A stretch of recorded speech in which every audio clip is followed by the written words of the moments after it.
Welcome to the Real Estate Espresso Podcast, your morning shot of what's new in the world of real estate investing. I'm your host, Victor Menashe. On today's show, we're talking about what happens when businesses shrink.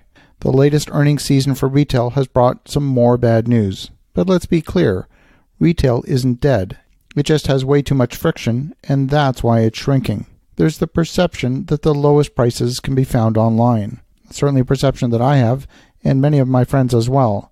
This past week, I was in France buying a new mattress for my sailboat.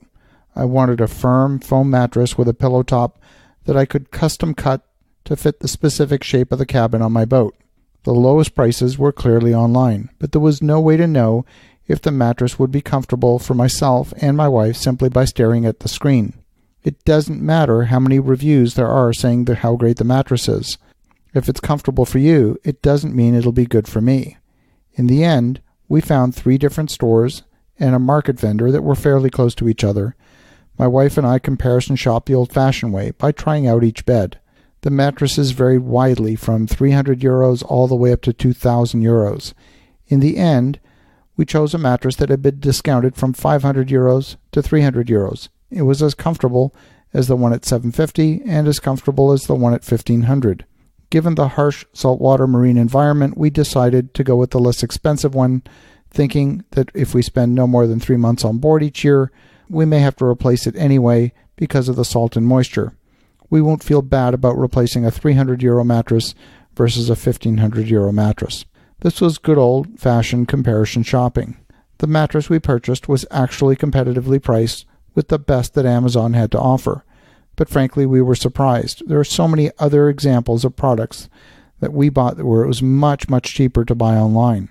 We needed a power inverter to convert from 12-volt battery power to household voltage for our kitchen appliances.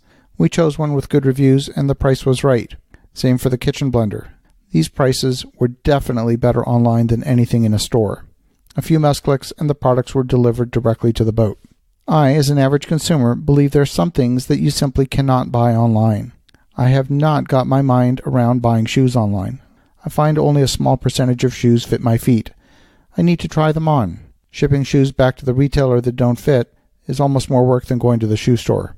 But if there's a specific pair of shoes that I already own and I'm looking to buy an exact replacement, then I would definitely consider buying that shoe online.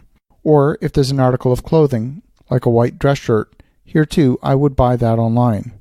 If I can save an hour of my time by ordering online, the savings are significant because my time is worth a lot, to me anyways. So what does this have to do with real estate?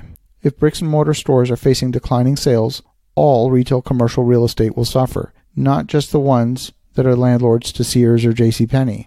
This past week, the shares of Gap, Abercrombie & Fitch, and J.Hill were absolutely hammered. The shares at Gap fell 9% on Friday. Shares at PVH, which owns Calvin Klein and Tommy Hilfiger, fell 10% in one day. Abercrombie & Fitch was off 26% last Wednesday alone, and J.Jill fell 53% in a single day last week. What do all these retailers have in common?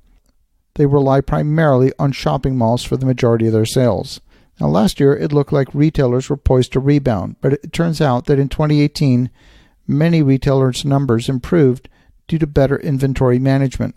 And that change was short-lived, and so far sales in North America have been slow as cooler than seasonal weather has kept shoppers at home this spring. And here's the problem.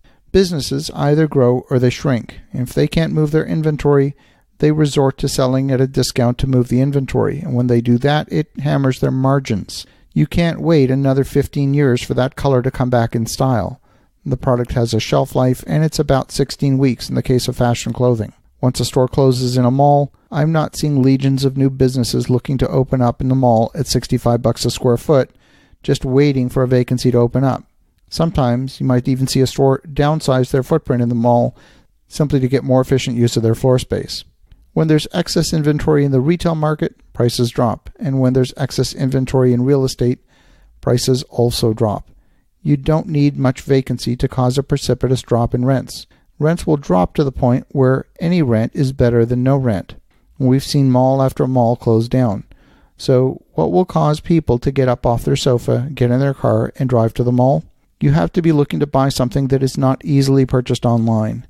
And at a certain point, when enough of the friction is removed from the online purchasing experience, the online purchase will win each and every time. As you think about that, you may consider buying a distressed retail asset, but only if you consider using it for some other highest and best use. Have an awesome rest of your day. Make some great things happen. I'll talk to you again tomorrow.